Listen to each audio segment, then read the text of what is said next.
अभी के हालात को देखते हुए बाहर निकलना क्या होता है, ये इन 21 दिनों के लिए भूल जाइए।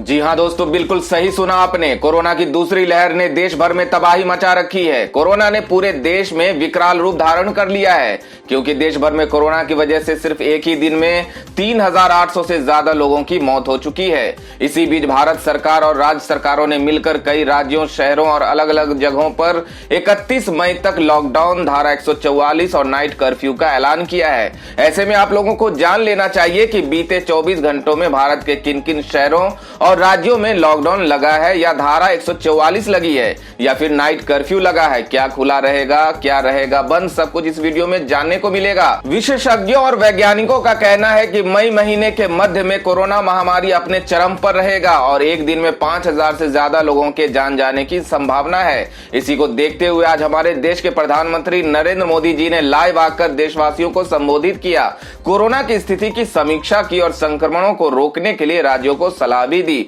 और ज्यादा संक्रमण वाले स्थानों पर लॉकडाउन लगाने का भी आदेश दिया।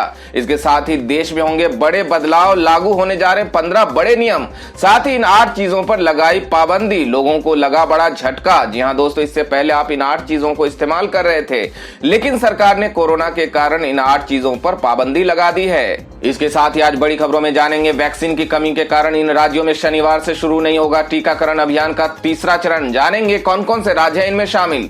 चुनाव खत्म होते ही पश्चिम बंगाल में भी लागू की गई कड़ी पाबंदियां। जानेंगे क्या है गाइडलाइंस, क्या खुला रहेगा और क्या रहेगा बंद।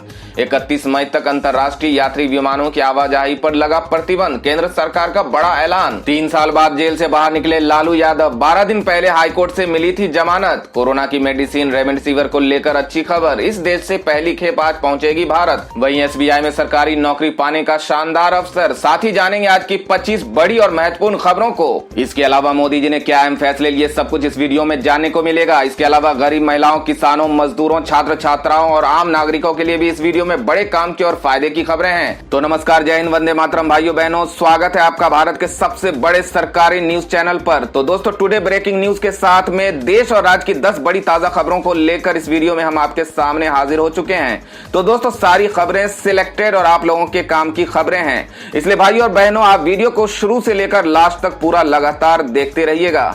तो बढ़ते हैं आज की पहली बड़ी खबर की ओर।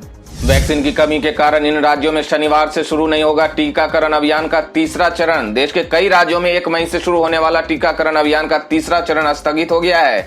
दिल्ली, कर्नाटक और तमिलनाडु समेत कई राज्यों ने 1 मई से 18 साल से ऊपर के लोगों को वैक्सीन नहीं लगाने का फैसला किया है। इन सभी राज्यों में वैक्सीन की कमी के कारण यह फैसला लिया गया है। आपको बता दें कि पंजाब, गुजरात, तेलंगाना और आंध्र प्रदेश ने भी वैक्सीन की कमी की बात कही है, जिसकी वजह से इन राज्यों में भी आज से 18 साल के ऊपर के लोगों को वैक्सीन नहीं लग पाएगी।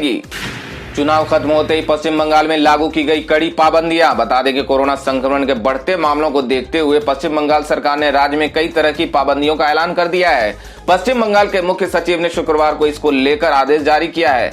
आदेश में उन सभी प्रतिष्ठानों को बंद करने का आदेश दिया है जहां लोग जमा होते हैं। इसके अलावा बाजार भी और शाम को 2 घंटे खुलेंगे। आवश्यक सेवाओं को इसमें छूट दी गई है। 31 मई तक बढ़ा अंतर्राष्ट्रीय यात्री विमानों की आवाजाही पर लगा प्रतिबंध। बता दें कि देश भर में फैली कोरोना वायरस महामारी से रोजाना 3,000 से अधिक लोग अपनी जान गंवा रहे हैं, जबकि एक्टिव मरीजों की संख्या 30 लाख के पार पहुंच गई है। भारत और राज्य सरकारों ने कोरोना के प्रसार पर काबू पाने के लिए कई कदम उठाए, लेकिन अब हालात काबू से बाहर निकलता दिख रहा है। कोविड से देश में मचे हाहाकार के बीच केंद्र सरकार ने अंतर्राष्ट्रीय यात्री विमानों पर लगे प्रतिबंध को 31 मई तक के लिए बढ़ा दिया है। आपको बता देंगे, अंतर्राष्ट्रीय यात्री विमानों की आवाजाही पर लगा ये प्रतिबंध पिछले साल मार्च 2020 से ही चला आ रहा है। हालांकि जरूरत पड़ने पर कुछ देशों के लिए भारत ने विशेष उड़ानें शुरू की थी। फिलहाल कोरोना वायरस की दूसरी लहर को देखते हुए सभी देशों से आने और जाने वाली अंतर्राष्ट्रीय यात्री उड़ानों पर प्रतिबंध लगा दिया गया है।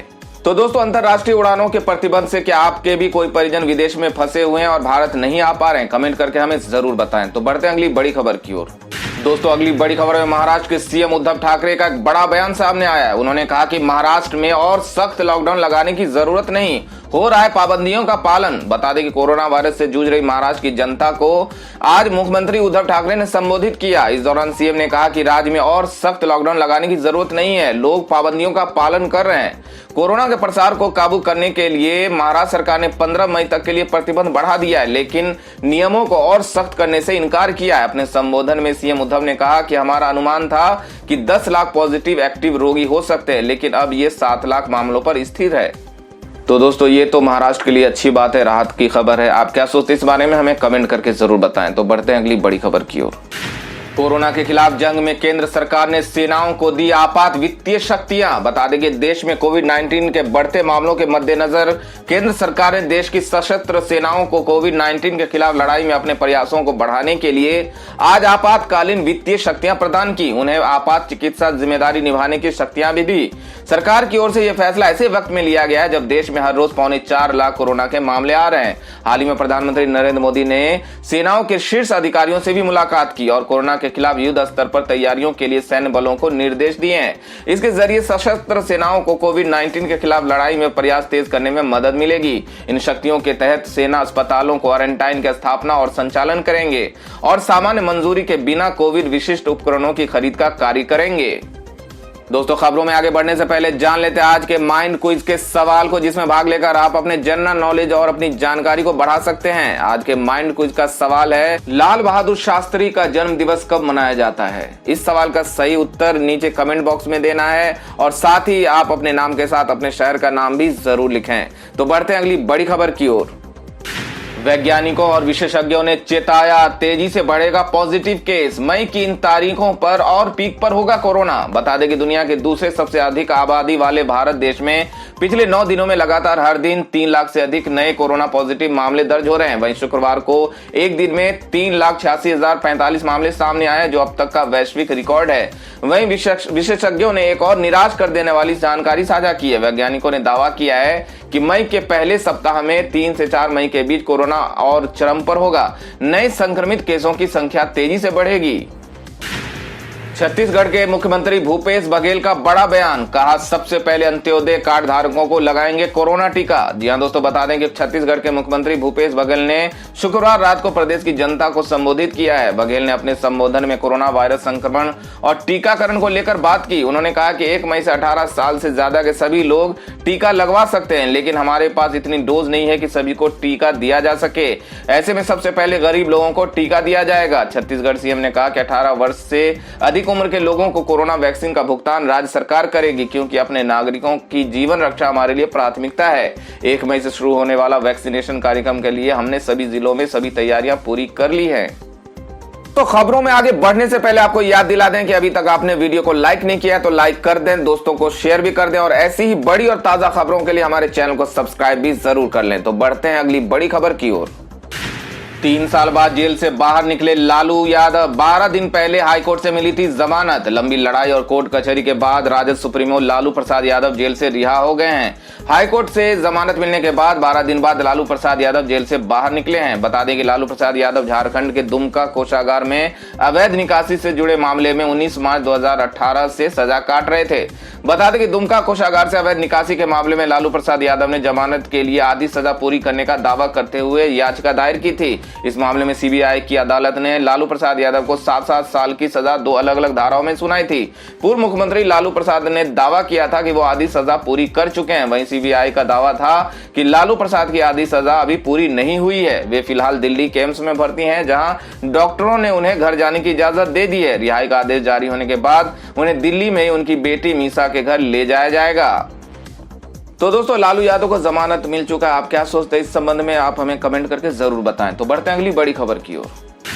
कोरोना संक्रमण की मेडिसिन रेमडेसिविर को लेकर अच्छी खबर। 4,50,000 वाइल में से पहली खेप आज पहुंचेगी भारत। जी हां, बता दें कि कोविड के कहर के बीच रेमडेसिविर इंजेक्शन को लेकर बहुत ही अच्छी खबर है। अमेरिका से आज इसकी 75,000 वाइल की पहली खेप भारत पहुंच रही है। इसके अलावा अगले महीनों तक इस तरह इसकी खेप भारत पहुंचती रहेगी। इसके अलावा दुनिया में कई देशों से भारत को मेडिकल सहायता, वैक्सीन और दवा बनाने वाले कच्चे माल भी भेजे जा रहे हैं। इस दौरान रेमडेसिविर इंजेक्शन जैसी दवाओं का देश में भी उत्पादन कई गुना बढ़ा दिया गया है और धीरे धीरे इसकी उत्पादन क्षमता और भी बढ़ाई जा रही है, ताकि अप्रत्याशित रूप से पैदा हुए हालात को नियंत्रित किया जा सके।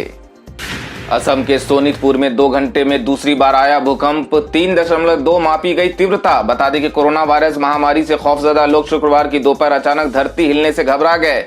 नेशनल सेंटर फॉर सिस्मोलॉजी से मिली जानकारी के मुताबिक असम के सोनितपुर में भूकंप के झटके महसूस किए गए। रिक्टर पैमाने पर भूकंप की तीव्रता 3.5 मापी गई है। 4:49 पर आए इस झटके से किसी भी प्रकार के जान माल के नुकसान की खबर नहीं है। इसके लगभग 2 घंटे बाद शाम 6:27 पर एक और भूकंप का झटका आया, जिसकी तीव्रता रिक्टर स्केल पर 3.2 मापी गई। बता दें कि पिछले 24 घंटे में ये दूसरी बार है जब सोनितपुर के लोगों ने भूकंप के तेज झटके महसूस किए। प्रियंका चोपड़ा और पति निक जोनस ने कोरोना से करार जुटाया इतने करोड़ का फंड। बता दें कि कोरोना महामारी की दूसरी लहर ने हर भारतीयों को तोड़कर रख दिया है। हर दिन अपने जानने वालों की मौत की खबर सुनकर हर कोई सहमा हुआ है। वहीं कोरोना की इस लहर में अचानक मरीजों के बड़े बोझ के कारण अस्पतालों में वेंटिलेटर, ऑक्सीजन सिलेंडर और दवाओं की भारी किल्लत हो रही है। आम इंसान बिना इलाज के हर दिन दम तोड़ रहा है। ऐसे में बॉलीवुड की कई बड़ी हस्तियों ने कोरोना से कराह रहे लोगों की मदद करने के लिए अपना हाथ आगे बढ़ाया है। अब फिल्मी हस्तियों में विदेश में रह रहे एक्ट्रेस प्रियंका चोपड़ा और उनके पति निक जोनस का नाम भी जुड़ गया है। बता दें कि प्रियंका चोपड़ा अपने भारत देश की ये हालत देखकर बहुत विचलित हैं। वो अपने पति संग भारत देश की मदद करने के लिए आगे आई हैं। निक और प्रियंका चोपड़ा ने अपने प्रियंका चोपड़ा फाउंडेशन के जरिए भारत के लिए फंड एकत्रित किया है। प्रियंका और निक ने कोरोना से लड़ रहे भारत के लिए 2.94 करोड़ रुपए का फंड लोगों से जुटाया है। सरकारी नौकरी चाहने वालों के लिए अच्छी खबर है। यूपी पुलिस में सब इंस्पेक्टर के पदों पर हजारों वैकेंसी अब 30 मई तक कर सकेंगे आवेदन। बता दें कि अगर आप पुलिस की नौकरी करना चाहते हैं तो उत्तर प्रदेश पुलिस में आपके पास शानदार मौका है। यूपी पुलिस हजारों पदों पर भर्तियां करने वाली है। सब इंस्पेक्टर के पदों पर होने वाली भर्ती के लिए आवेदन की आखिरी तारीख बढ़ा दी गई है। अब इच्छुक और योग्य उम्मीदवार 30 मई तक आवेदन कर सकते हैं।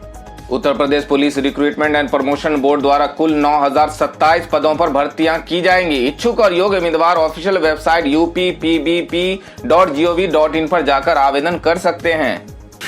अगली बड़ी खबर में जान लेते हैं आज के सोने और चांदी के ताजा भाव के बारे में। बता दें कि सोने के भाव में आज के दिन भी गिरावट का रुख रहा। सर्राफा बाजार में सोने के दाम में 187 रुपए प्रति 10 ग्राम की गिरावट देखने को मिली। इससे शहर में सोने का दाम 46,743 रुपए प्रति 10 ग्राम पर रह गया। राष्ट्रीय राजधानी में चांदी की कीमत में 110 रुपए प्रति किलोग्राम की वृद्धि दर्ज की गई। इससे दिल्ली में चांदी की कीमत 67,800 रुपए प्रति किलोग्राम पर पहुंच गई।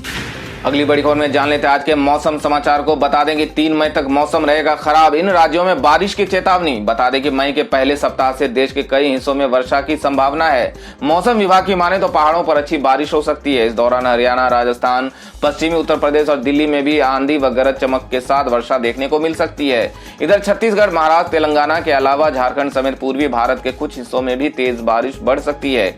स्काईमेटर वेदर के मुताबिक अगले 24 घंटों के दौरान राजस्थान, पंजाब और हरियाणा के कुछ हिस्सों में हल्की बारिश के साथ आंधी और गरज चमक के साथ हल्की बारिश हो सकती है।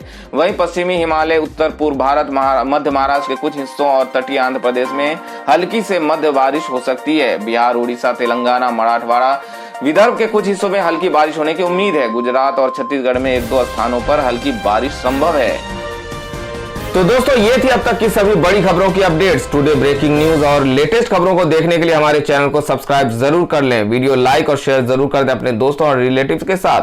तो दोस्तों, आपसे फिर मिलेंगे काम की खबरों और सरकारी योजनाओं की एक और नई वीडियो के साथ। तब तक के लिए धन्यवाद दोस्तों।